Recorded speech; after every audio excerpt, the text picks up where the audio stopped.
Good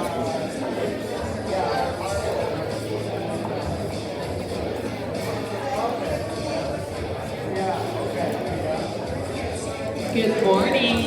If I can ask everyone to start taking their seats, we'll get started in just a moment or two, please.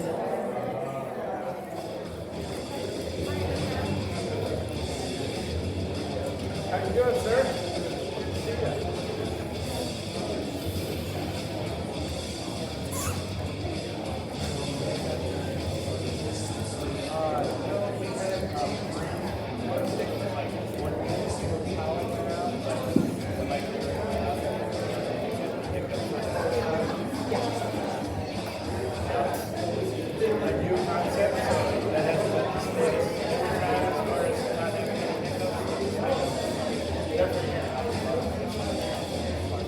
Good morning, everyone. Welcome to the 2024 State of McKinleyville. My name is Jessie Miles, and I'm the Executive Director at the McKinleyville Chamber of Commerce. And we're really pleased to be here in person with these wonderful 5 speakers to tell you about some of the key issues and important things happening in our McKinleyville community this year and really always ongoing. The biggest challenge about this event, I believe, is that there's always so many important things. When you sit down and talk about, okay, what do we want to talk about in 2024? The list of speakers could go on and on. So we're very pleased to be hearing this year about the possibility of incorporations for the future from Lisa Dugan. Mary Keene will be updating us about We Are Up. And Lindsay is going to be telling us about Life Plan Humboldt. We'll get some airport updates from Cody Rogat. I'm always worried I'm not saying it right. I've been called worse. And Pat Kaspari is going to be giving us some updates from McKinleyville Community Services District. So next I would like to introduce you to Mary Burke. She is our moderator today, and I was really excited to invite Mary to moderate because I've attended a lot of different meetings with her and community events, and she's just always a really wonderful presence, and I feel like she makes sure that everyone is heard and that the important issues are really focused on. So I'll have her come up and say a few words, and then we'll get right to the program. Thank you. Thank you, Jessie, and to the Chamber for inviting me to moderate the State of McKinleyville here in 2024. And I'm super excited for this opportunity for a couple of reasons. One, I've had a chance to talk with each one of the panelists, and their stories are indeed exciting and super inspiring. So I really look forward to hearing more. Second is, I thought, what is the thread that I might bring to this event as from my day job? And in my day job, I work in conservation. I work for a statewide conservation organization, and I facilitate a lot of projects. So as I do that, the way I do that is bring people together, explore our interests, find where those interests overlap. And with that overlapping, we come together and we're able to take collective action. So indeed, being here together, assembled here together, is one of the ways, we're forming a group. We're gonna talk about community issues. So in my work, we ask some fundamental questions. What does the land need to be healthy? What does the water need in relation to the land to be healthy? And because I work for a fisheries conservation organization, we talk a lot about what do the fish need to be healthy. In this work, as I've had the chance and taken action to be able to work with local Native American tribes and indigenous peoples who are artists and cultural bearers, I have learned, and I feel strongly and am able to articulate now, that the fundamental question isn't just about land and water and fish. It's about us, right? What do people need as a part of this ecology to be healthy? What do we need to do to meet fundamental human needs and build community? And with that context setting, I invite you to open your hearts and minds to the fact that we're meeting here on Wiyot Aboriginal land, and in a place that many local Native Americans call home, and where we have rancherias and indigenous peoples in business, in community, living here.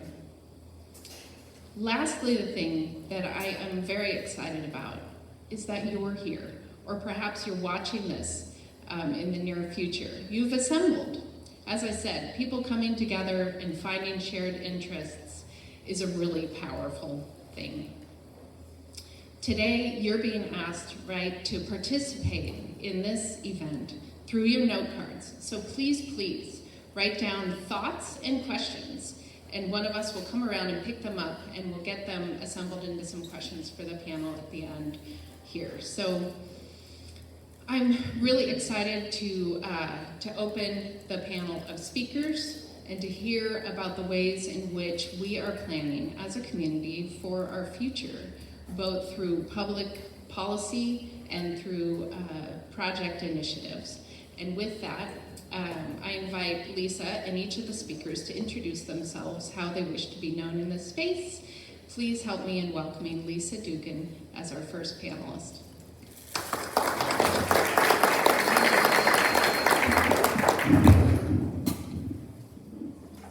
Good morning. Thank you all for being here. It's really exciting to see so many members of our community gathered in one place. I have a meeting date for you this last Wednesday of the month to come to your McMac meeting. Anyway, my name is Lisa Dugan. I have lived in the community for 15 years. I am your 2023 McMac chair. Does everybody in here know what McMac stands for? It is? Some people do. I see some heads shaking no. So let me just start out very quickly to let you know what the McMac is. It stands for McKinleyville Municipal Advisory Committee.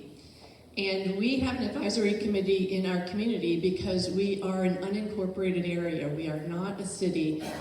We are not a town with its own town council that makes our decisions here locally.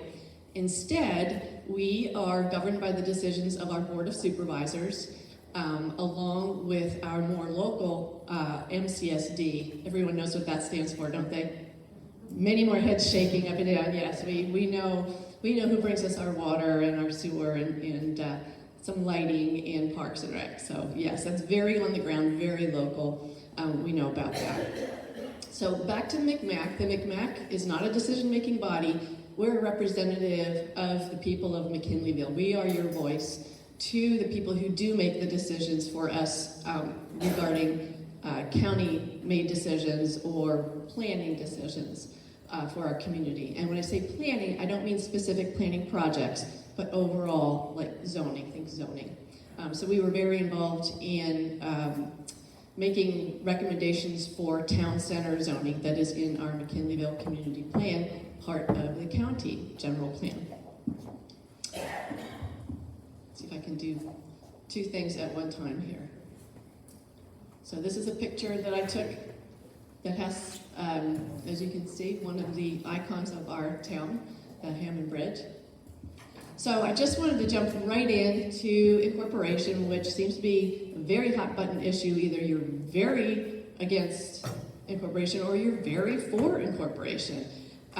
But what we're finding is we don't necessarily always know what that means or have agreed upon understanding of what incorporation would mean. So back about a year and a half ago, a presentation was made to the McMac regarding incorporation, what's happening at the state level to make it easier for towns that are interested or unincorporated areas that are interested in incorporating. And it brought up that conversation once again that's been happening for decades in our community, which is incorporation. It's been had in the business community, it's been had for many different reasons, but it comes up, it's talked about. We got so far in 1990, I think, as some data was put together, but it goes no further. So that question is never answered. Is incorporation right for McKinleyville? What would incorporation do for McKinleyville? So the McMac decided to take that up to help the community to understand, what does incorporation mean? What might it look like? What might it cost? And one of the first things and the most important things to have happen is a feasibility study. And that study will help answer some of these questions and would be the first along the road of a series of things that would have to happen, because incorporation isn't going to happen today or tomorrow. It's not going to happen behind closed doors, if it happens at all. So we decided to name our subcommittee the MISC, McKinleyville Incorporation Exploration Subcommittee, and we made sure to put exploration in there because we know this is such a hot button issue that people are really excited one way or the other about whether that happened to our community, in our community. And that we are exploring this in order to bring you all the information to make that decision. And so the subcommittee is made of 3 members of the MCMAC as well as members of the community, one of which is Mary Burke here. Pat Kaspari as well is on that subcommittee along with me and several other folks. We have advisors who are there at most meetings. The LAFCO executive director, and I'll get into what that acronym means in a minute.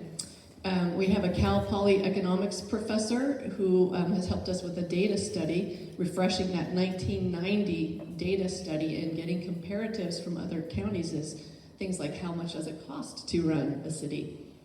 Our McKinleyville Chamber of Commerce executive director, Jessie, is here somewhere, and there she is, and so she attends regularly to give us that perspective.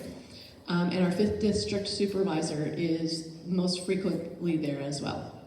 So these meetings are happening once a month, and they are public meetings, and we would love for people to attend. You can attend hybridly, you can do it online. And everything that I'm going to tell you today, I'm going to direct you at the very end and give you a website where you can go and you can look at other presentations, you can look at studies, you can get a lot more information than I'm going to be able to give you here quickly in 15 minutes. But I just wanted to tease you so that you know where you can go to get the information should you want it, and I hope you want it. And so we have decided to expand the subcommittee to include more community voices. And so people are being invited as they're coming to our attention of who might this impact? Who might be interested in whether or not McKinleyville incorporates or doesn't incorporate? Who might have more information in different perspectives? And so we're trying to widen the net of the people who are coming and advising this committee. And most recently, the MCMAC has given the committee renewed license to get to that very first step, which is the step of getting that information to the community. It's costly, so we're also going to be looking at what we're doing right now is looking at where might the money come from to do an initial feasibility study, which will cost in the neighborhood of $15,000 to $20,000, and that's just the first little chip off of the financial block as far as costs go for incorporation. So one of the big questions is, why does this topic keep coming up? Why are people even interested in incorporation? And there can be a variety of reasons. I talked to our subcommittee chair yesterday, who's out of town, Kevin Jenkins, and I'm like, Kevin, what would you want to tell people if you were the one here? And I have to be the one in front of people talking today, not you, so help me out here. And he said there are two big reasons that keep coming up. One is a sense of community and having that local self-determination, being able at the smallest level of government to make decisions. And the other is the question, again, of financially. What might it do to enhance our lives here financially? Will this be helpful to our business community? Will this help us to thrive economically? So there's that social component, will it help us to thrive socially? And then there's the economic component, will it help us to thrive financially? Let's see what I've hit here so far on why incorporate. Self-determination. So I did hit on that very, very briefly. Is right now we have a lot of the decisions that are made for us are made at the county level, which is a smaller government than the state or federal level. So yay, sort of. And many areas our size do have a more local form of government, a city or town council. the way it was put to the McMac when the presentation was made is the difference between a county making a decision for us and the city making a decision for us is in a city, you have 5 elected people getting up every morning in the shower, washing their hair, thinking, what is it I want to do to make the city of McKinleyville a better place today? Versus a board of supervisors who are 5 elected officials, each have their own territory. So if you're the person who is the 5th district supervisor, you have an area that includes McKinleyville that has a lot of other very rural areas. So you're thinking of the best for that entire area. Then, if you think something is the best thing for McKinleyville, you have to convince 4 other people who have nothing to do, I shouldn't say nothing to do with McKinleyville, but whose hearts aren't as in McKinleyville as ours might be. And so that, to me, emotionally made a lot of sense. I'm like, yeah, would I rather have 5 people who are all thinking about McKinleyville and what's best for McKinleyville? 5 people, of course, probably from different perspectives, hopefully, because when we bring our different perspectives together, we make more powerful decisions. Or people who aren't quite as invested in McKinleyville, having to be convinced that, yes, this is good for all of Humboldt County, paying attention to McKinleyville. So there's that. There we go. Okay, here's the next 2. There is the potential with incorporation to be a city and to be able to capture more state and local revenues. In other words, as an incorporated area, the county may have the capacity to bring down funding from the state and the feds, but that funding isn't necessarily local to McKinleyville and being used specifically in McKinleyville. It's diluted across the entire county, and the decision to make where's all that money going to go is made by 5 people, again, not all with the hat of what's best for McKinleyville. So it also, that would keep that money closer to home. And again, creating a local accountable governing body that each of us here would have a say in who that person is. In other words, those people would be elected by us. So we would have a stronger voice in who those folks are who are making the decisions for us, and therefore we have a closer line between the decision and us. Do I have anything else here? Consolidate and potentially improve services. Again, the services, we would have more local control or more local say over how those are meted out, how the money is spent for those services. We may not agree how the county decides to spend the money that is spent in the county and that gets spent, the portion that gets spent in McKinleyville. And we have greater say if those people are being elected by us. There are probably more decisions, more whys out there. Professor Zender from Humboldt State, or I should say Cal Poly, told us in a recent presentation to the McMac that after the first couple of typically rocky years that incorporation has, it takes a couple years to get your feet under you and to start getting those services in place, but that typically research has shown that businesses do better. Businesses tend to economically do better in places that incorporate. And he also said that property value tends to increase. Whether that's a good thing or a bad thing, I know it's tough right now for our kids to afford to buy a house. So, maybe good for us and our equity, but so that's a double-edged sword. So I wanted to go back to LAFCO and explain to you what LAFCO, unless you all know, does everybody know what LAFCO is here? Some no responses. Okay, good, then I'll let you know, because LAFCO figures greatly in the decision to incorporate. Nothing happens without LAFCO's approval for incorporation, and it's why the subcommittee for the McMac has had LAFCO very intimately involved in helping to guide the conversation. So LAFCO stands for Local Agency Formation Commission.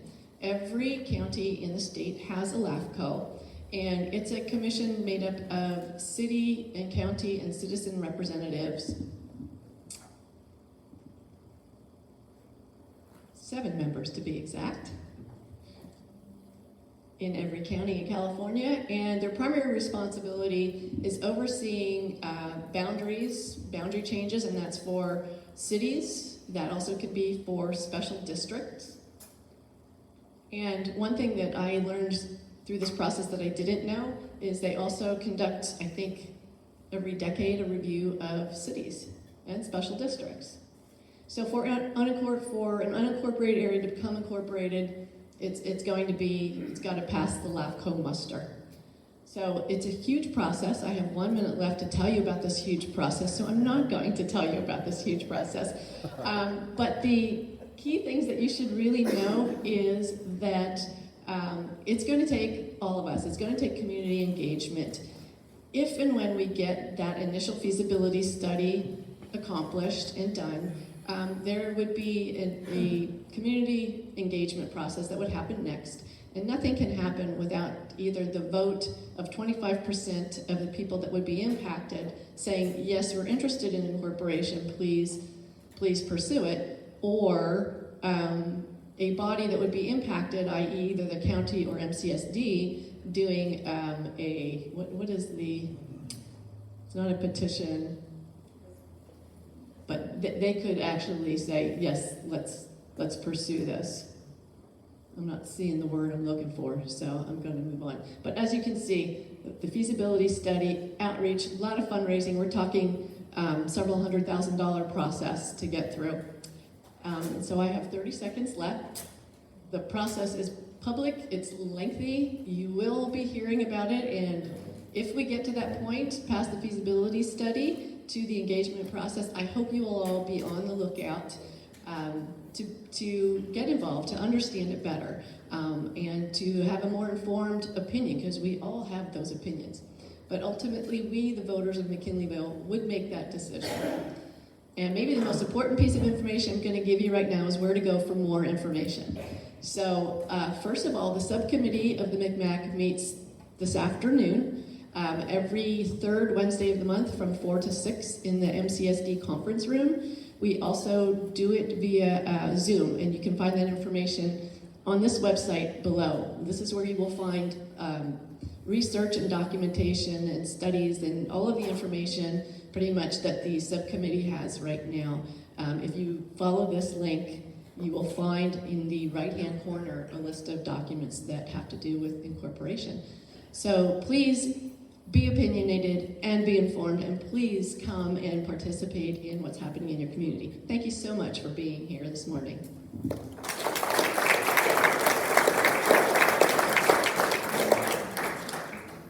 Please, we just had a presentation on incorporation, so I know there are some questions out there. Does anyone have a card handy?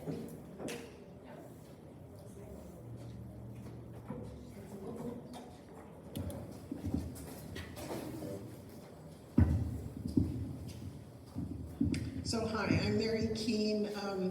My past life I was the founder of Cypress Grove Cheese, and now I am the founder of We Are Up in McKinleyville. Wait for our little slides if they pop up. There we go.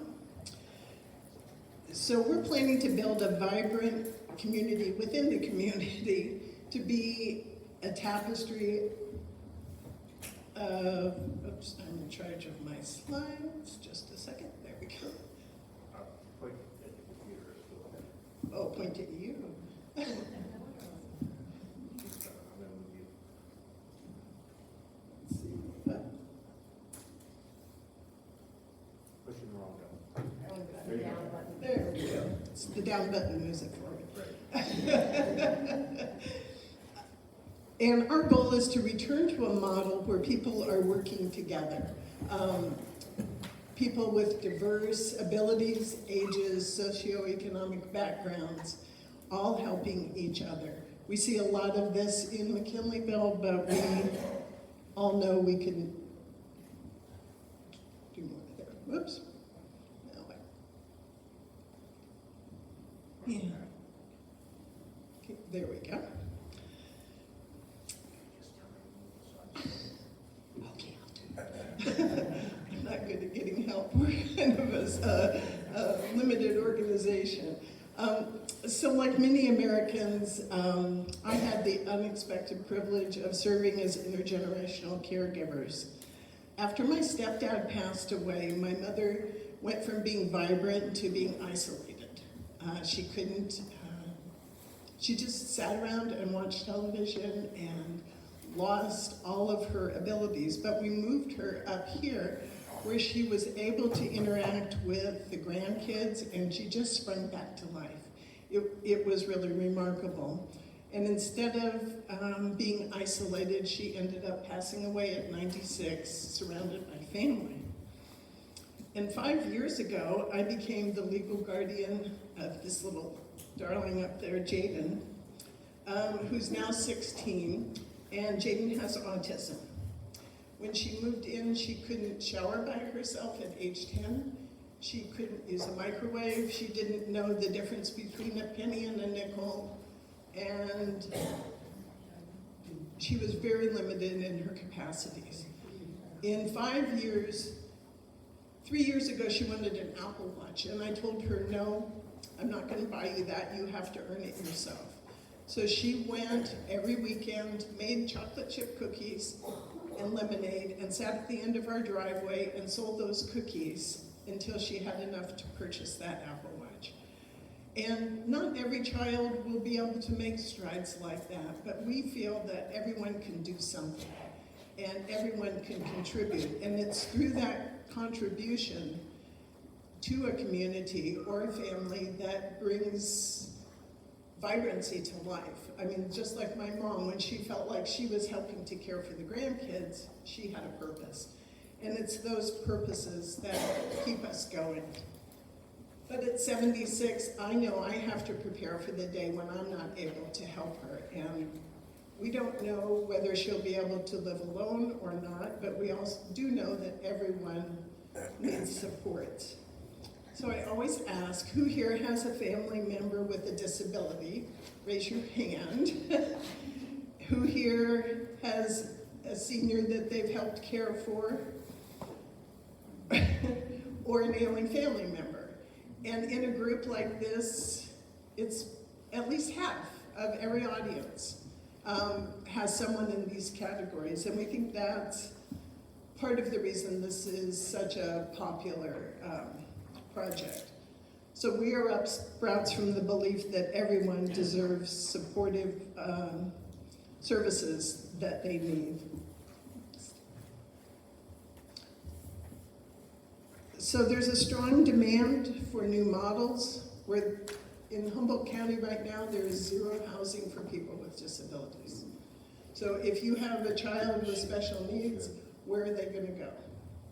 Are they going to have to leave all the supportive care that you've established for them? Most people couldn't afford that. And as Ann will tell you, housing for seniors is really limited, and housing for seniors of low and moderate incomes is even more limited. You can see up here that in California, 80% of adults with developmental disabilities are being housed and cared for by aging parents. So where are those folks going to go? Often onto the streets, and that's who we see often on the streets. Next slide. So as grim as those numbers are, Humboldt County is disproportionately impacted. So the rate of disability is 4.5% higher than the national average of 8.7. That's a big increase. I don't know why, but what that means is we have a lot of people with a lot of needs here. And seniors here comprise 2.4% more than the national average. So again, we have two really vulnerable populations that have little support. And these are statistics, but as overwhelming as the statistics are, there's the real person behind that statistic.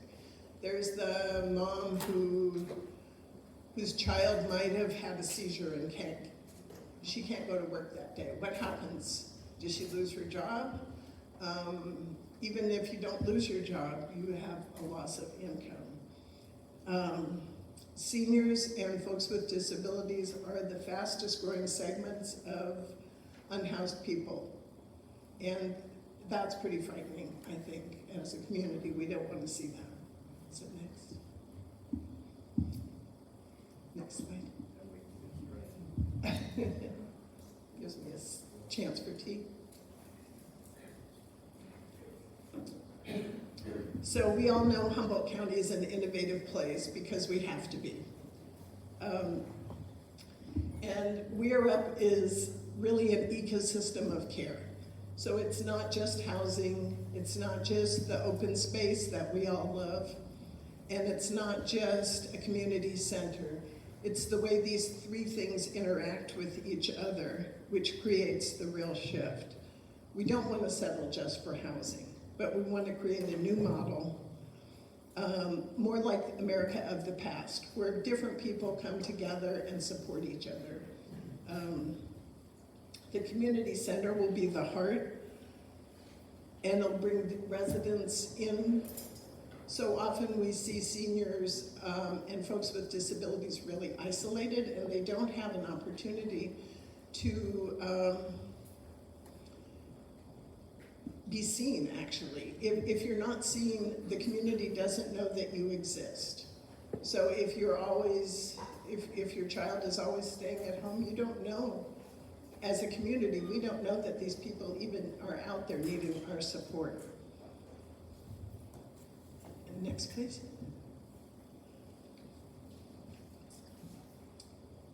So we're planning 65 to 70 homes. We'll allow people with disabilities, seniors, and healthcare professionals and students to live in an integrated community. We're choosing a model that includes the students and healthcare professionals for a couple of reasons. One is that we all know how hard it is to get in to see a doctor in Humboldt County, so we know there's a great need. And also there's a huge shortage of service providers. So we want to invite the students from Cal Poly and CR who are interested in related fields like social services, nursing, environmental studies, to be part of the community because it will add vibrancy. As a senior, I know it's easy to just sit around and do something, but when you get those students in, they'll stir the pot, keep the community vibrant, and make it really a fun place to live. And we're in an amenity-rich area. We're right next door to Grocery Outlet. We're across the street from Open Door Clinic, bank, movie theater, health club, restaurants. So folks won't need to drive, which will reduce our VMTs and also keep people out and about and able to access what they need. Next, please. So here is, the green line is our current outline. If you can see, Central Avenue is on your left. Grocery Outlet is the white building right above that. And we have this beautiful, beautiful pasture. While 60 to 70 units is a substantial housing development, it'll only occupy a small portion of this land. We'll be able to keep 80% as open space as a community benefit. And again, there's zero housing for people with disabilities, so it's pretty lovely to have that, being able to keep that development in the already developed areas and keep the majority of that land open. The site includes a mix of commercial and forested areas, a bit of creek access, and the huge meadow. Thanks. So in the agricultural and open spaces, we've already planted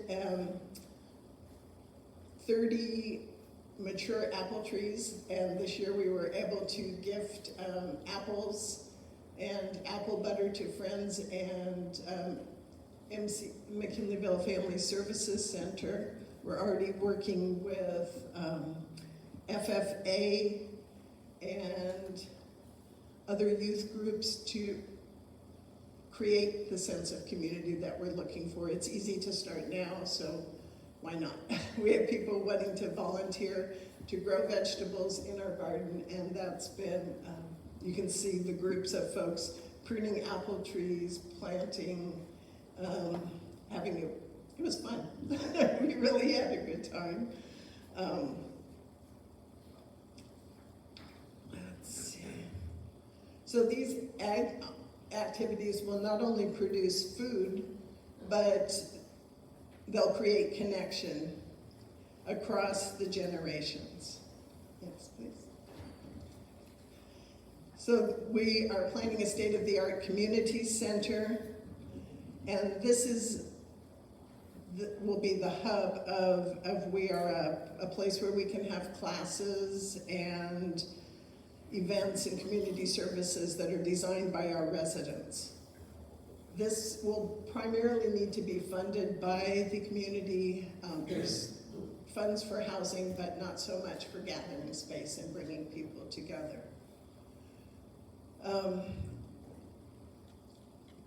The Act will be able to provide classes for life skills for folks with severe disabilities, but job opportunities, and a lot of other ways for people to interact and be seen. And bringing you guys, the community, in really makes a difference. Once people are seen, like Jaden, when she first meets somebody, she'll hide behind me, but in 2 seconds, she's out, and those of you who have met her, she does not have an off button. She will start chatting, like, and it's wonderful for her to be out. Yes. So we see thriving residents. Maybe a student is working with a senior or someone with disabilities to learn cooking skills. Together they'll help prepare a farm-to-table meal that we can invite folks in. Another resident might earn extra income by doing bouquets, working with the FFA student floral program. And by renting out the community center, we won't be so reliant on government grants. Another resident might be working on computer skills and even teach a senior. Next. Jane teaches me a lot of computer skills, I promise. But it's not just for our residents, it's for the community as a whole. As a starting point, it provides much needed support for families and caregivers. Right now, if you have a child with disabilities, you'll probably drive to Eureka. If you live in Trinidad, that's 2 hours a day driving back and forth to drop your child off. It's onerous. Oops, I'm on 30 seconds. I'm gonna talk really fast. Anyway, there's a lot of community benefits, and really it will reduce societal costs because people have a place to go. We can do day programs as well as for residents. Next. So since launching, these are all the things we've done. I've got a handout out there with these listed, so I'm not going to go over these, but the next slide, please. What are the challenges? This is really what I want to talk about. Our neighbors to the north filed a formal complaint citing concerns about noise and traffic. So we've gained site control over the 2 commercial parcels that will link Weir up to Central Avenue, with plans to move the community center onto that commercial property. So really trying to be good neighbors before we've begun building. Of course, that means we couldn't build our greenhouse, but we do have the money you guys all donated so generously tucked away in the bank for that. But we're really excited about this new plan.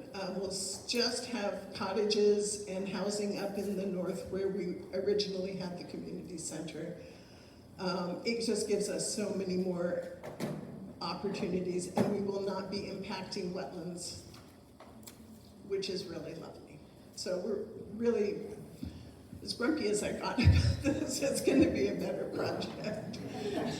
It's so hard to go forward and then have to step back and slow down. It's not my style. But anyway, we're really excited. Next slide.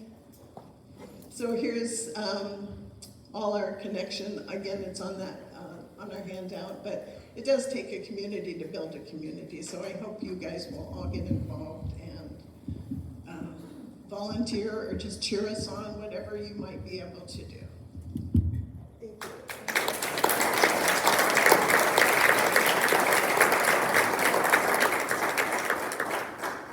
Does anyone have a note card to pass in? Okay. Get your questions written down while they're fresh in your mind. Hello, I'm Ann Lindsay, and I'd like to, in my former life, I was a county health officer and also had a medical practice in Arcata for 28 years. And I'm here today to talk about Life Plan Humboldt. So next slide, please. We're a nonprofit that was formed to build and operate a resident-led community for people 60 and older. And we're going to build 144 independent living cottages and apartments and offer assisted living services and home-centered memory care on the same campus so that people can age in place. We'll have dining venues, fitness, wellness center, art studio, meeting space, trails, and picnic area. And people pay an entry fee, which is within the range of local home values, and we're struggling to keep the entry fees down so that ideally you can sell your home and move into Life Plan Humboldt. And we really hope we are planning a community so you can have lifelong learning, growth, and wellness, and integrate with the broader community. And we're proud to be in McKinleyville. Next. So we have over 700 donors, 1,300 people get our monthly newsletter, and we've been operating as a nonprofit since 2010. 2020, excuse me. Go ahead. I'm not that old. All right, so here we are. We're part of the town center, and we're proud to be that. In that area outlined by yellow is south of Hiller. That's the 14.5 acres. We've entered into a purchase option agreement with Ann Pearson, and the nice thing about that is we're making some payments, but we don't have to pay for the bulk of the land until we get our bond financing and start construction. We're really delighted, as Mary said, that McKinleyville is a fabulous place to be. And we've made a list of all the services that are available here, and it goes on and on and on. And we are going to be delighted to be walking and spending our money and invigorating the economy here. We have great leadership. In fact, I see some of our board of members: Greg Orsini, Mark Chatton, Joanne Shook in the room, and see how devoted they are. They come on an early morning, and we have a meeting this afternoon too. And we have 70 or 80 volunteers now, and I see some of it. We call them ambassadors here. So I see Gail, you're an ambassador, right? Who have gone through training and they can answer questions about Life Plan Humboldt. And I think Mary Keene's on. Yeah, she used to work with us before she got in. But we see our projects as really complementary, and that we're really going to continue to work together. Next. So how Life Plan communities work, you pay an entry fee, and if you pay a higher amount when you enter your estate, or when you pass, your estate can get 80% of that back. So in a way, it's a way of preserving the equity in your home for your heirs. Because you don't know if you stay in your home, you might have to put a new roof on or whatever, the home deteriorates. So this way, it preserves your equity. And then there'll be monthly fees that cover meal plans, maintenance, repairs, landscaping, utilities, internet, transportation, activities, healthcare coordination, and you won't be paying property tax and homeowners insurance and utilities and all of that, so it saves you money on that end. Okay. So on our website, lifeplanhumboldt.org, there, you'll see testimonials from a lot of people. So Gail Popham said, it's an example of how people feel like to move in, they want privacy, but they also want to be engaged in community. And that's not so easy to do when you're older and can't drive anymore in this community. Go ahead. So the common lingo in public health and now is calling about social determinants. Are there factors that put you at risk for bad outcomes? And really, if you're unconnected, you can't get out and around, you're at higher risk for dementia and depression. It's harder to eat and good food, and cook for yourself is not as much fun as being part of a community. Our fall risk is heightened, and only 3% of homes in the country are suited for people with disabilities. It's really challenging, and every one of the Life Plan Humboldt homes will have what's called access for people. Even if you aren't disabled, to become disabled, you won't have to move out. We're going to if you can't drive anymore, it's hard to get to medical care. Home care is there's some angels out there who do it, but it can be really hard to find. It can be really expensive. I mean, up to $30,000 a month for 24-hour, 7-day-a-week care. And as some of our family caregivers, as you pointed out, Mary, it's a big load on them. They do it out of love, but they might leave the workforce, and that compromises their future retirement, Social Security, and it perpetuates the impact. Go ahead. So we think that life care. It used to be life care. Update the slide. Joanne, you didn't catch it. Maybe I didn't show it to you. Anyway, it spares older adults from social isolation. We're going to have all the services in one place. You can age in community, and we're going to offer care coordination. And then PACE is a program out of the Senior Resource Center in Eureka, where people who otherwise would be in skilled nursing are given a whole raft of services and are enabled to stay at home. And we're going to use that model. We have an agreement with Cal Poly so that we can have service learning and interns, and we've already worked with soil scientists and engineers because we're looking to have a solar microgrid, which is really exciting. And Ollie, which is also the senior education program out of the university, is really excited about working with us.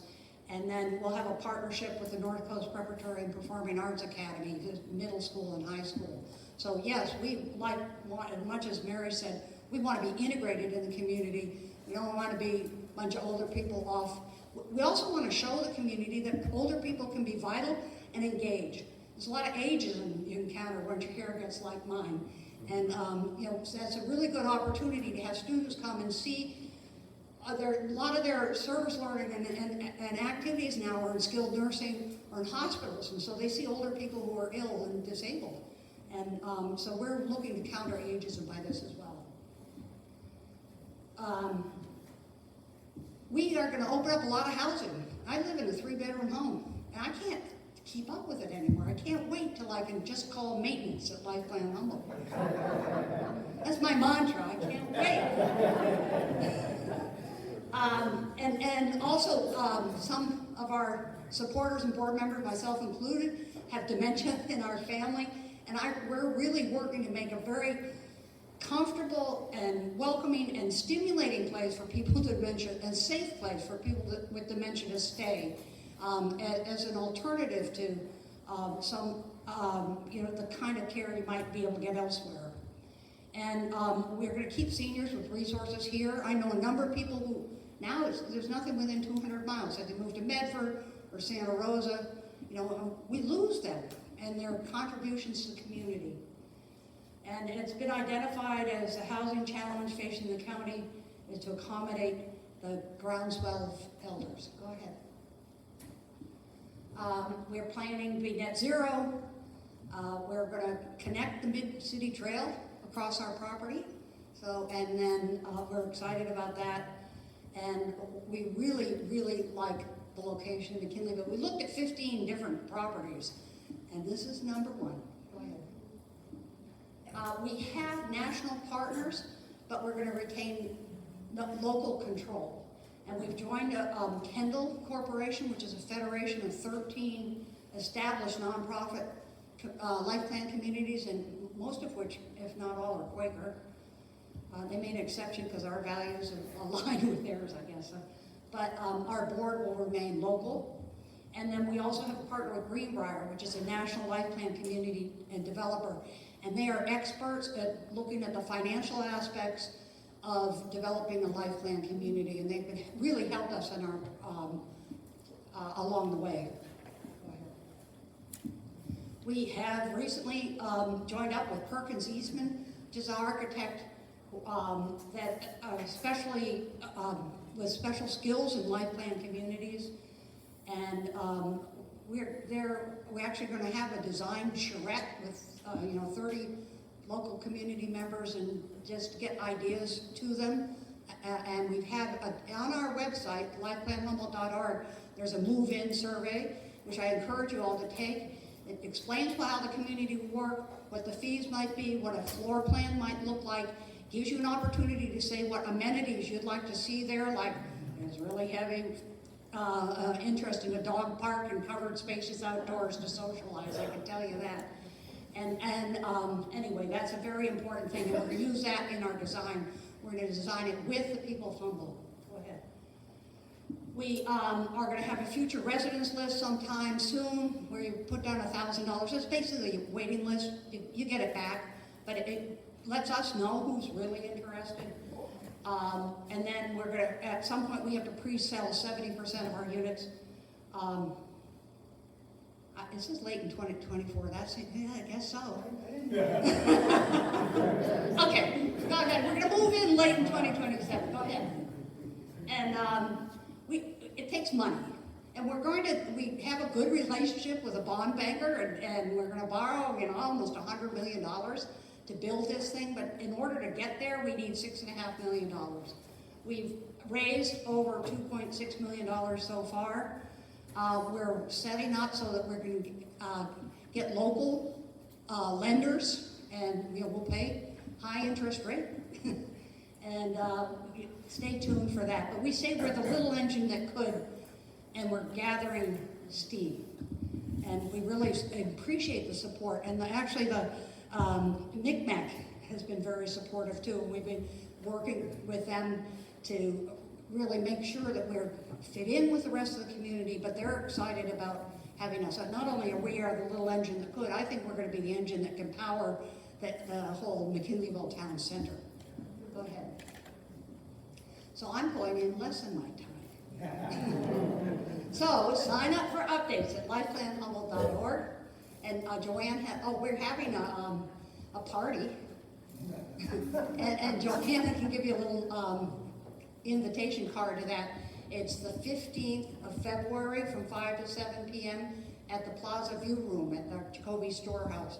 We've also had parties out here in the beautiful park, and we try to have parties here in McKinleyville because a lot of people, our whole market area, they say, is a whole county and beyond, because there's nothing in Del Norte, there's nothing in this end of Trinity County, and nothing in northern Mendocino like this. So we try to bring people into McKinleyville, and for some of our potential residents, the first time they've been here in years, and they're really excited to see how beautiful and look at the amenities that are here, and it's been a real eye-opener to them. That's it.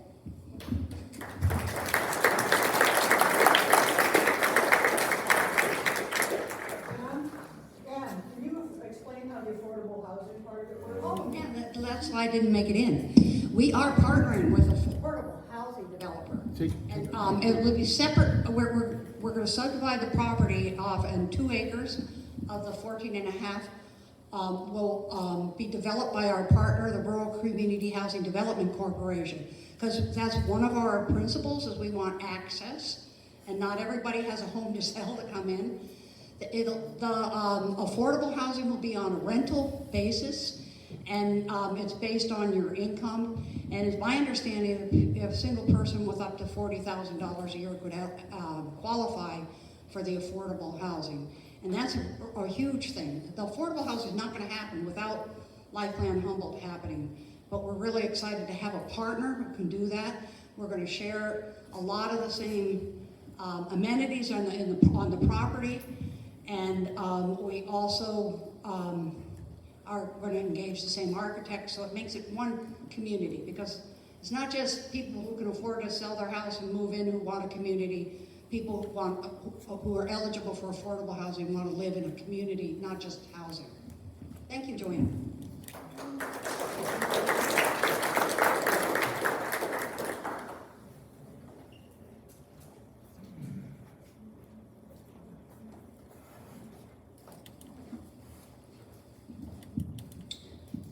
Good morning, Cody Ruggets, honored to be here representing the aviation department for the county of Humboldt. I'm not quite of age to have a former or past life yet, but I'm going to make friends with these ladies on the panel because I know where I'll be living when I get to that point. So, let's see. Whoops. This is my other life. I came from the Midwest approximately 5.5 years ago. So forgive me if oofta, you betcha, or don't you know slips out, that's why. But this is my favorite job and what I do in my quote-unquote time off. I don't actually get vacation because I'm wrestling around with these 5 up here, my nieces and nephews. Whoops, I'll figure it out by the time we get to the end. Just wanted to put this up here as I get into really what we've done with our county airports over the last 5+ years. I had to constantly read this inspirational quote and live by that. You'll understand why here on the next slide, especially my first few years on the job. It was a lot of long days, weekends, working holidays, and not getting to see those 5 that I showed on the last slide often enough. Maybe. Should I point in another direction? Oh, there we go. So where did we start? I got here in September of 2018. At that time, the County Board of Supervisors that we talked about a little earlier, they made the decision to split the 6 county-owned airports out from underneath the county's Public Works Department and create the Department of Aviation, and hired me to try to build that. We have those 6 airports I have listed there. I'm going to focus a lot today because we're in McKinleyville and because it's the one that people are most familiar with in general on the ACV airport just a mile or 2 north of us. In December of 2018, a few months after I started, I received a 17-page letter from the FAA covering decades of issues in regulatory compliance that I had just inherited unknowingly. So I started referring to that in public forums and meeting with the CAO and the board members periodically to give them updates as the 17-page FAA love letter. A few months after that, in middle of 2019, we received longer than 17 pages, I don't remember how many pages this was, but a lawsuit that identified a lot of similar issues or claims to what the FAA had already identified. I'm going to give you the Reader's Digest version here in 30 seconds, but all of that is behind us. We are still working here moving forward over the next few years on implementation, but we have cleared those FAA hurdles. The lawsuit has been closed, and we are moving forward with our airports, managing them the right way that the FAA requires us to. So after that fun to start my gig as the Director of Aviation here in Humboldt, going into 2020, that kind of sucked too. But all of us were impacted in our lives and our professions in different ways. But I have, outside of the medical industry, have yet to find a profession that was impacted more negatively than aviation. I'm not going to put the numbers up there, but I'll just tell you from April of 2019 to April of 2020, when you compared those 2 months side by side with our ACV passenger counts it was a drop of 95%, and that was the national average. So going back just for that photo quick, anyways, that was about half of our passengers departing each day in April of 2020 right there. And then this happened coming out of COVID. We found in the aviation industry and airports specifically, people really started to thrive and desire to travel to areas, those that were kind of the leaders in getting back to traveling coming out of COVID, to outdoor spaces where they felt comfortable and safe traveling to, but then could be away from people once they got there. So places like Yellowstone National Park and the airports surrounding Yellowstone were the fastest growing airports in the entire world. Places like Idaho Falls and Bozeman, Montana, they were growing so rapidly they didn't have places to park planes, they couldn't find space for people, they didn't have rental cars. We had the diet version of that here in Humboldt, and I about every day had different meetings and conversations, and departing the conversation, I'd have to figure out resolution to a new challenge as we were growing so rapidly, and whoever was on the other end of the phone would say, well, Cody, you figure it out, it's a good problem to have. Have a good day. So, we have retained most of the growth you see there. Unfortunately, American Airlines is no longer with us. I'll talk a little bit about that as we continue on. So here's that snapshot, and you can see us falling off that cliff with that 95% dive there in early 2020. What you can see there afterwards, I think she said I have a laser, is this was essentially our history even when you go back this direction off the map. We kind of, in 2018, stepped up to a new plateau, if you will, right in here, fell off that cliff, and now we've established an even higher plateau that we continue to dance around record numbers. 2022 was a record for us. We had nearly 240,000 passengers through our terminal, arriving and departing combined, which was about 7 to 8% higher than we'd ever been before. For 2023, we dropped down in losing that American service slightly, but we were still right on par with the previous record before 2022. So thank you all in McKinleyville and beyond in Humboldt for flying local. I often get asked, how do we get this route? How do we get that route? How do we get more flights and more options? The answer is support what we already have. That's the simple answer. So thank you for doing that in record-setting fashion. Whoops. So here's another chart showing really that growth. Sorry, I didn't change my header there. That's supposed to say March of 2019 on the right-hand side. But March of 2019 to March of 2024. So in that 5-year window, we grew 129%. How did we grow? You know, folks often focus on American Airlines and losing that. But the majority of our growth has stuck. So United, our historical carrier who's been here for decades, they've not only expanded to Denver, but they've done what's called upgauging in our industry. So we used to have, the Brazilias coming in and out of here, folks that have been around a little longer than I have. Remember those quiet turboprops that were a comfortable ride, right? And then we upgraded to the 50-seat regional jet.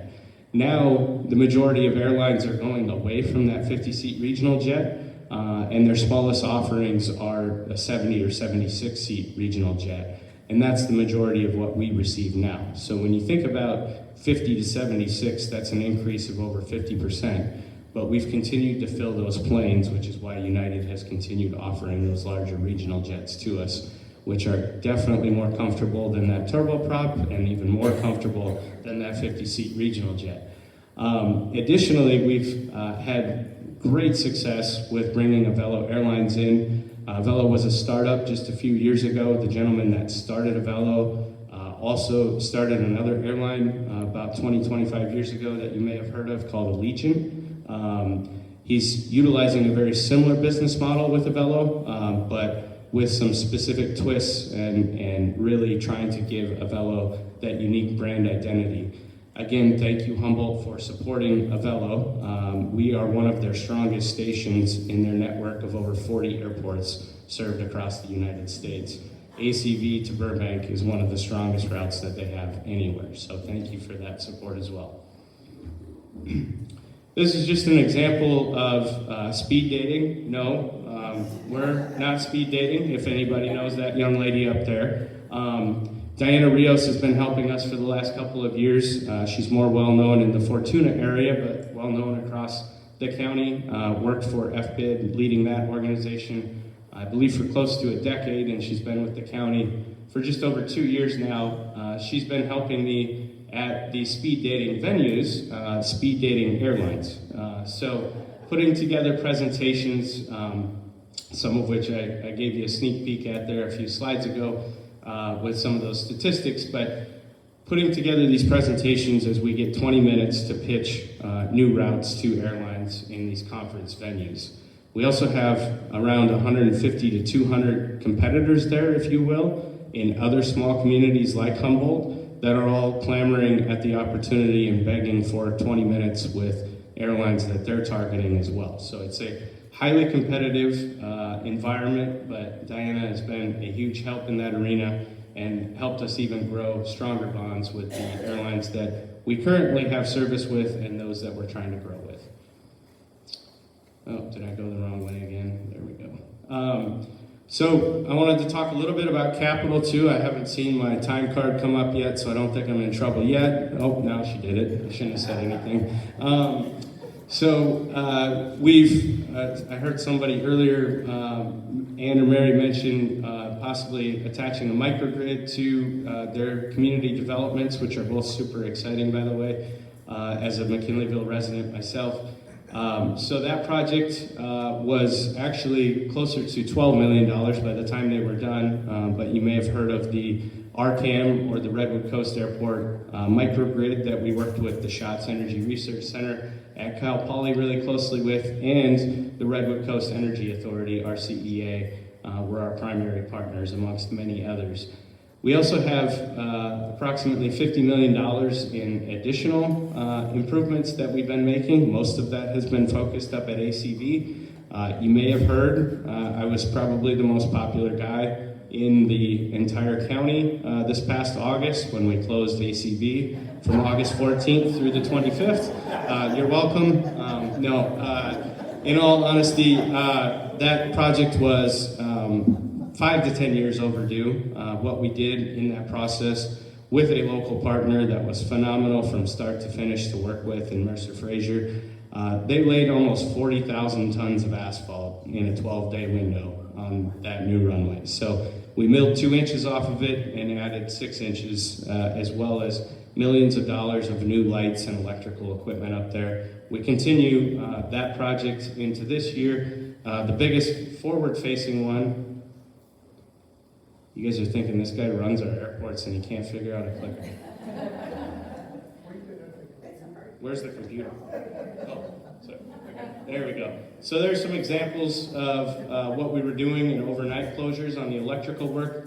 For those of you in home improvement or support Kevin and spend too much money at Ace on the weekends like I do, those were like the coolest circular saw and biggest drill bit you've ever seen in your life. And they were doing that every night in either a 6 or 8 hour closure, and then we were reopening in the morning and everybody was able to take off and land throughout the day. So very creative project setup in that process. You want to just hit for me, Charlie, please? All right, yeah, keep going. I gotta follow the time keeper over there. So here's showing that paving after milling those 2 inches, putting down that 40,000 tons of asphalt was quite impressive. Next, please. So this is what you'll see public facing next for large improvement. We're waiting on the FAA to send us the final approval letter for the funding on this, which we anticipate here in the next 4 to 6 weeks. But then we'll hopefully kick this project off in March. And hopefully, if they're aggressive with it, again, Mercer Frazier won the bid on this as well. So again, employing local contractor and local employees, which we love to see with that federal dollar.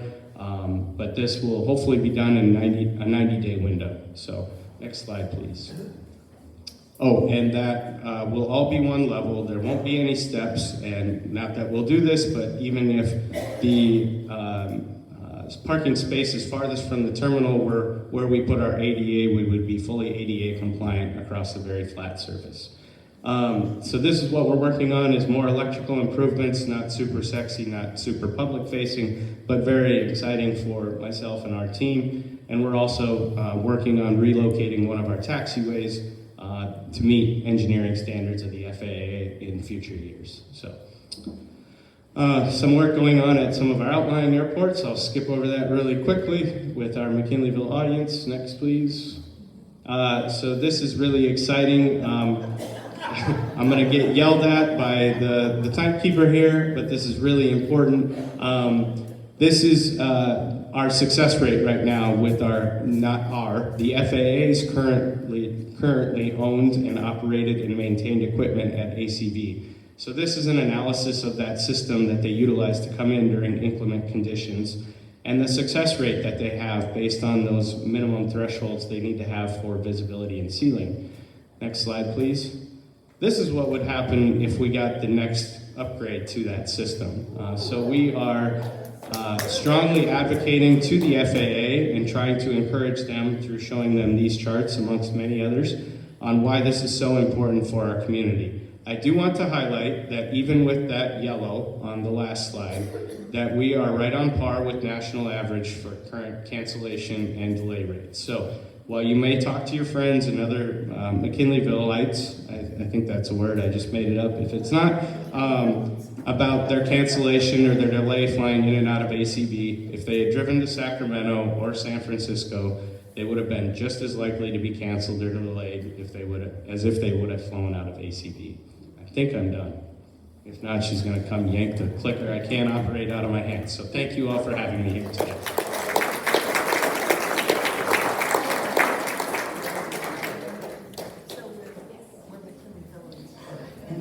And I'm Pat Casabari, the General Manager of McKinleyville Community Services District, and based on Lisa's initial survey, you all know what we do. So I won't tell you. No, I will. We do not do roads. We do not do storm drain. I got a lot of calls on Saturday about flooding and stuff, but we don't deal with that. We do your water, sewer, streetlights. But what I want to really focus on today is our Parks and Rec department and talk about a couple of our upcoming projects there. Thanks, Charlie. First, I want to thank you all. If you're a property owner in McKinleyville and you voted for the Measure B assessment, thank you very, very much. That really is going to help us get through and continue our wonderful Parks and Rec service to McKinleyville. So thank you very much. One of the projects that we have coming up that has been a very long time coming, but is coming to fruition, we think we're going to close by the end of this month on the community forest land. So this is the layout of the community forest.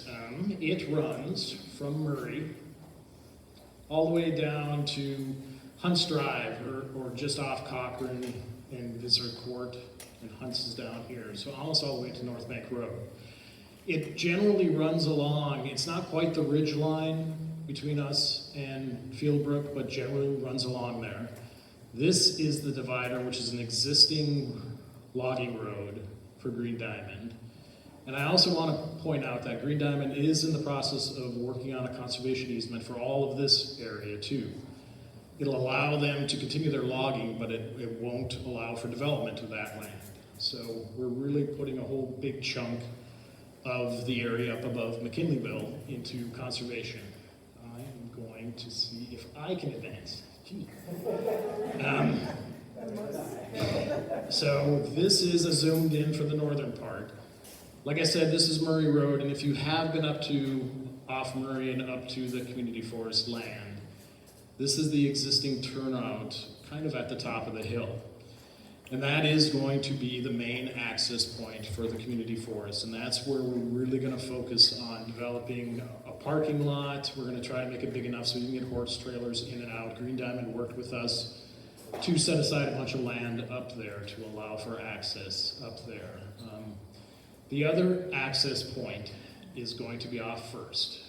This is going to remain Green Diamond land, but they gave us an easement from the end of First, almost straight across it, to the community forest, and we would build another parking lot over in this area too, so people aren't parking out in the neighborhoods there, but they'd have an area to park here. Like I mentioned, we are actively getting into the planning phase now. We plan on setting up a community forest committee that's going to entail directors from McKinleyville Community Services District, as well as Parks and Rec staff and other district staff, but we also are going to be looking for community members, really looking for people that, if you have experience in forestry or environmental restoration, etc., we would love to have you on the committee. It is very much going to be a working committee planning for the use of the community forest. It is going to be for horse trails, walking trails, mountain bikes. We're already talking to the mountain bike folks about getting trails. You can see here, this is the headwaters of Widow White Creek, headwaters of Strawberry Creek, headwaters of Mill Creek.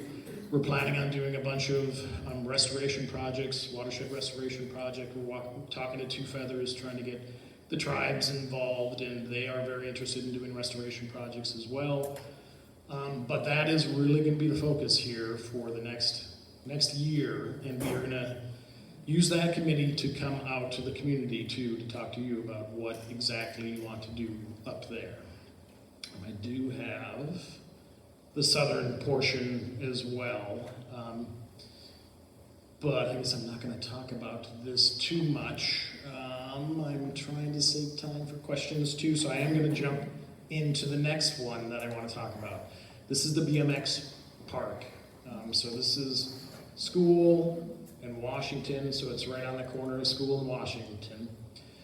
We are finalizing the design of this right now. We plan on going out to bid for construction probably in February, March at the latest. So this is going to be constructed this summer. So the big focus is the BMX track. We've been working very closely with the local BMX clubs, and they've been very helpful. And they are going to be hosting races there, hosting trainings. We hope to use like the Skate Park Collective as a example too, where they put on weekend sessions with kids who are interested in learning how to use BMX, and they'll have bikes, etc., for them to use. But this is going to be open to the public. It is going to be closed on race days and stuff like that, but generally, it's anyone who has a BMX bike can use it. In the middle of winter when it's pouring down rain, you probably won't want you using it to wreck the track, but it is a public facility. We also are going to have a pickleball court, and we left an area for a second pickleball court, which we can't afford to build right now, but maybe later. There's a big play area here. These are play structures, and a big green area to allow for dog walking or parents, etc., watching their kids.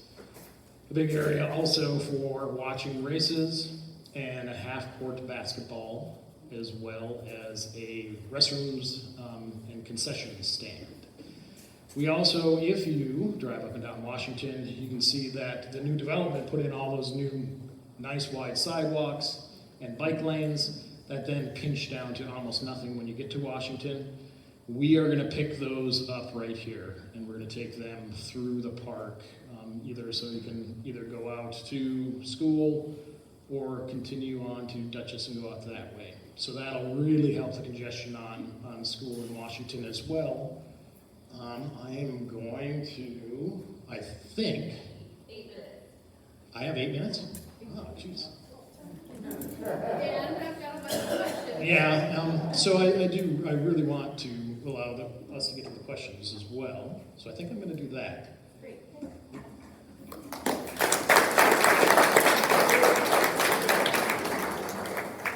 going to hand some out here to prepare people. And invite Ann to come up. So the question for Ann is, what provisions are made for life plan residents that eventually need nursing homes? That's a very good question. We are not building a nursing home or a skilled nursing facility because it's very expensive and the regulations are rather challenging.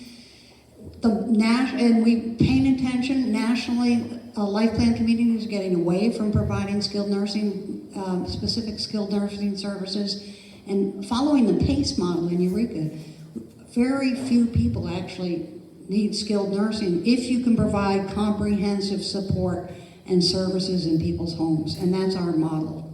So certainly the people, the residents of the affordable housing will be eligible for the PACE program without any outlay on their part because it's Medicare and Medi-Cal.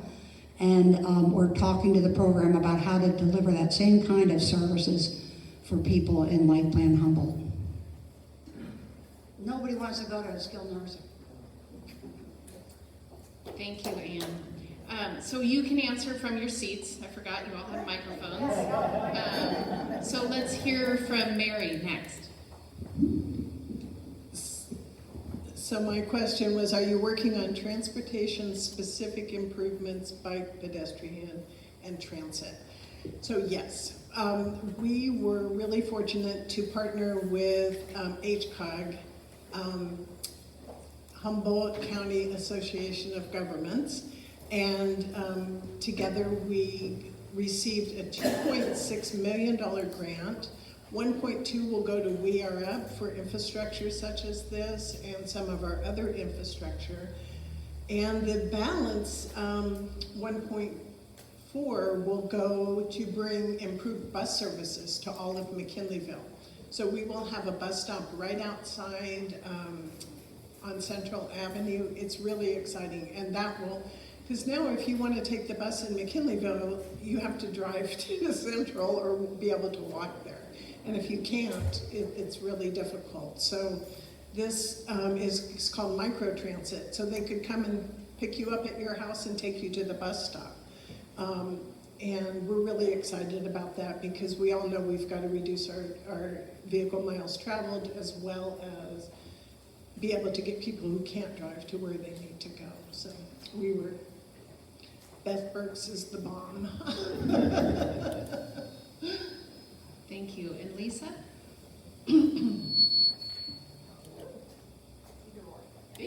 Let me stand up here so I can see all your faces, so I can see if I'm making sense or not. I have two questions. The first one is, Lisa, does the county have an unofficial position on incorporation? Does the county get to have any unofficial position? I don't know. So I went before the board last year to ask for money for the feasibility study, which they said no, no, and no, 5 no's. However, I got the impression that had the budget been flushed, the answer might have been yeses. They all had interesting and good things to say about this. One of which I can still remember Supervisor Bones saying, McKinleyville should do what McKinleyville wants to do. So I'm like, yes, thank you. So I can't tell you what the board's position is. I can tell you that I kind of feel that there's more support there than might seem on the surface, but that's to be tested, isn't it? And another question, which is a very good question and one I'm not going to be able to give you a bottom line figure, is how much will taxes increase? As Supervisor Madrone typically says, is that's up to you. That's up to the people who would be the ones voting on it, because if we become incorporated, there's going to be 3 things on the ballot that you're going to have to answer. One is up or down to incorporation, yes or no. The next would be whatever bond might be on the ballot, because if there's going to be a bond or if there's going to be money, a tax increase, it's going to be something that you vote on. There is a presentation that Professor Zender gave some averages, and I think if you go into the website that I gave you earlier, I have handouts too that give the address. There is information in there that can give you kind of averages from other cities, local and others in California, that might give you kind of an idea of what other towns our size are operating on, whether or not that might be what's put on the ballot or what's deemed would be needed. And making a city can start out as small as contracting out for services that we already have with people who are already giving them or other entities, and starting small. And so that all would impact that. That's part of what potentially our feasibility study might enlighten us to. So the answer is we don't know yet. That's one of the questions that we all have. Who votes on incorporation? That's a great question. Is it registered voters with a McKinley address, McKinleyville address, property owners, or MCSD billing address? The people who will be voting on it will be the people who would be in the area that the map, there will be at some point a map decided as to what would the boundaries look like for McKinleyville. And it's the people who are registered voters within that area that would be the ones voting. Do I have time just to give a quick shout out to MC? I see a lot of McMac members here, and I just want to say thank you for the volunteer service that you give every year. We have Maya Conrad in the back. I saw Greg Orsini, I don't know if he is still here, who is your MCSD past president, as well as McMac member Patrick Kaspari, Twyla Sanchez, I don't know. So we are here, we are in here. Bonnie Oliver, we are among you, we represent you, and yeah, please consider coming to our meetings. Thank you. All right, Cody, I have an add-on to go with your question. And go ahead. I'll start with the bad news. Why did the Las Vegas route go away? So if you'll recall, when I was up there rambling on, talking about the successes we've had, Las Vegas has come and gone twice now, unfortunately, both with Avello.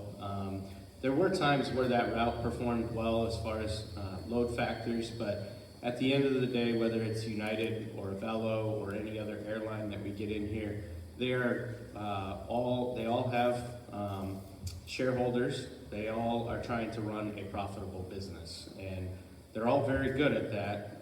And the airline business is very cutthroat. You're looking at about a 1 to 3% profit margin in your best years. So yes, there are big numbers, and yes, it's not cheap or free to fly, but unfortunately with Las Vegas, we just didn't have that level of community support and enough people utilizing that for them to see that becoming profitable at some point. So that was not good news to share.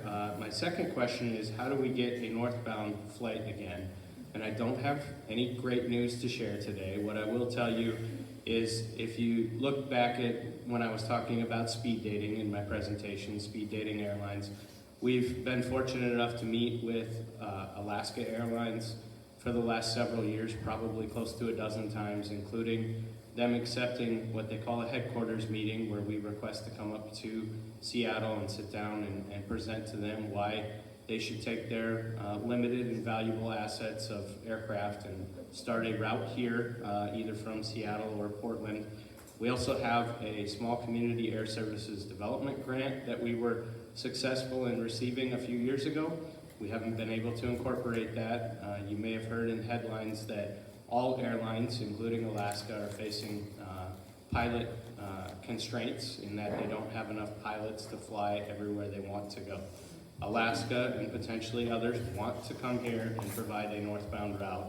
They just don't have enough pilots to really expand in their regional markets, which we would be a regional market. So we continue to beat on their doors and request those meetings and have multiple conversations a year with them. Hopefully either later in 2024 or into 2025, that pilot constraint isn't there anymore, and we'll have an exciting announcement. A former Seattle resident myself and friends up there, I will be the most excited person locally when we make that announcement. So, thank you, Cody. And as we close with Pat's response to questions, you can come up and view the other questions that might not have had a chance to be answered right here.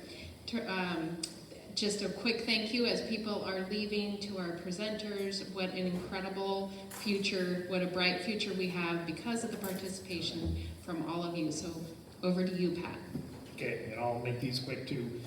First one, very good question. What is the plan to maintain the proposed park? We are already in a deficit of maintenance and facilities. The current volunteers are overstretched and underfunded. What is the plan to resource the existing facilities first, then fund new ones? Very good question. Something I skipped over in my presentation too. Both of those projects are grant funded. So Trust for Public Lands got a $3.8 million grant to purchase the land from Green Diamond. And Green Diamond is giving it or deeding it to Trust for Public Lands, who is deeding it to us. The BMX Park too, we got a grant from the state as well to construct that. So we can get grants to build things, but we can't get grants to maintain them, which is one of the big issues with Measure B. We are, and one of the things for the community forest too, that the committee that I talked about, one of the things we're gonna have to figure out is how to fund that. And we've been talking about, do we charge people for a use pass or a parking pass to use the community forest? We'll see. That's something we're trying to figure out. Like I mentioned for the BMX Park, we're working closely with the BMX community. They are going to do a lot of the maintenance of the park and the track and stuff for free, and they're doing fundraising too. So yes, that's an ongoing issue that we are continually struggling to solve. And again, thank you all for passing Measure B, because that'll help tremendously. I have one more question here. Can the second pickleball court be potentially a basketball court? This definitely came up when we were trying to plan that, and we did all we could with the architect to try to figure out that half court and make it a full court, and we just couldn't do it. And the area for the second pickleball court is too small. So, no, sorry. Well, thank you. First, can we just get a huge round of applause for our amazing speakers? Just a quick note on the back of your agenda, and also there's a big one as you're walking out. There's a QR code. It's just a quick Google form that's a feedback survey, so you can let us know what you thought of the program today and let us know what type of speakers and information you would like to see at future programs that the McKinleyville Chamber puts on. Thank you all for being here, and have a wonderful day. The future of McKinleyville is very bright.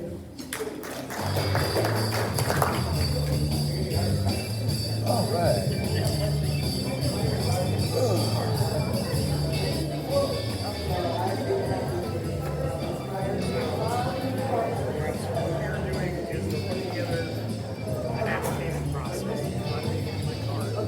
Thank you for your help. You're welcome.